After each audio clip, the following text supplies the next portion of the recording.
औज़ुबिल्लाहिमिनश्शैतानिर्रजीम बिस्मिल्लाहिर्रहमानिर्रहीम अस्सलातु वस्सलामु अलैका या रसूलुल्लाह व अला आलिका व अस्हाबिका या हबीबल्लाह।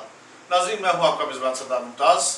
नाज़रीन, सानिया सवात जिसमें 16 के करीब इंसानी जानें लुक़्मा अजल बन गई, लेकिन उसके बावजूद जब KPK के वज़ीर आला की जानिब से वहाँ पर नाजायज़ तजावुज़ात के ख़िलाफ़ ऑपरेशन के ऑर्डर्स किए गए तो बिलाखिर उस ऑपरेशन को रुकवा दिया गया। उसके पीछे कौन सी ऐसी ताकतें थीं जिन्होंने उन ऑपरेशन को रुकवा दिया? तो सबसे बड़ा ये लम्हा फिक्रिया है। उसके बाद जब ऐसी शख्सियात के हाथ डालने का वक्त आता है तो उसको रोक दिया जाता है। तो बताया ये जाता है कि जो साबका गवर्नर हैं और मौजूदा वफाकी वज़ीर हैं अमीर मकाम, जब वो टीमें जो हैं उनके होटल्स पे पहुंची और उसको गिराने की कोशिश की, अभी एक दीवार ही गिराई गई थी कि उस ऑपरेशन को रुकवा दिया गया।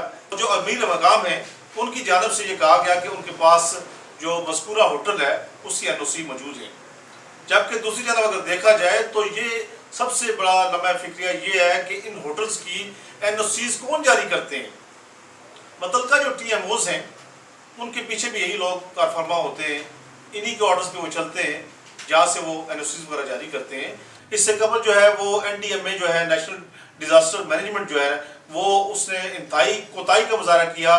जबकि अगर कंपैरिजन किया जाए जो दूसरी कंट्रीज़ हैं, जो फॉरेन कंट्री हैं, तो वहाँ पे इस तरह के डिज़ास्टर को जो देखने के लिए जो टीमें वर्किंग में होती हैं वो कबल इस वक्त ही तकरीबन एक हफ्ता कबल जो है वो इस तरह के किसी भी हादसे से कबल आवाम को आगाह करते हैं कि भाई वो फ्लड आ सकता है, इसलिए वो तमाम तर इंतजाम करें। लेकिन यहाँ पे जो सिस्टम राइज किया गया है कि उसमें तमाम तर जो टीमें हैं, जो तमाम तर इदारे हैं, वो भारी तनख्वाहें वसूल कर रहे हैं, लेकिन उसके बावजूद जो है वो जो गफलत का मुजाहरा करते हैं, वो ख्वाब खरगोश के मज़े ले रहे होते हैं। अवाम की जानब उनकी कोई तवज्जो नहीं होती। जब हादसा रुनवा हो जाता है तो उसके बाद उनकी दौड़ें लग जाती हैं, लेकिन उस वक्त तक पानी जो है वो सर से ऊपर चला जाता है। तो 30 के करीब जो होटल्स हैं, जो रेस्टोरेंट्स हैं, उनको जो है वो हैवी मशीनरी लगा के उनको गिराया गया।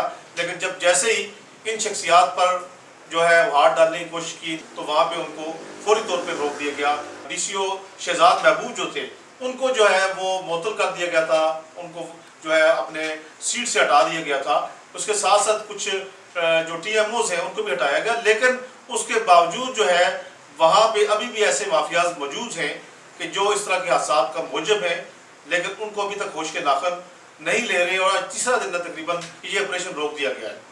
तो इसको सबसे पहले जो है ऐसे सियासी अनासर जो है फौरी तौर पर ख़त्म किया जाना चाहिए और क्रॉस द बोर्ड जो है इन लोगों के खिलाफ जो है ऑपरेशन होना चाहिए। क्रॉस द बोर्ड जब तक ऑपरेशन नहीं होता उस वक्त तक जो है ये इंसाफ का जो निज़ाम है वो कायम नहीं हो सकता, और जब तक इंसाफ का निज़ाम कायम नहीं होता उस वक्त तक जो है वो अवाम को तहफ़्फ़ुज़ नहीं मिल सकता।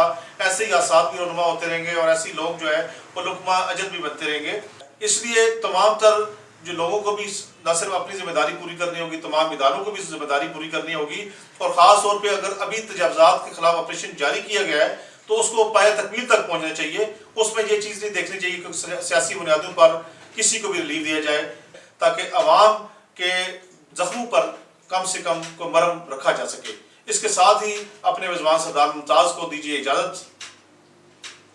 अल्लाह निगहबान।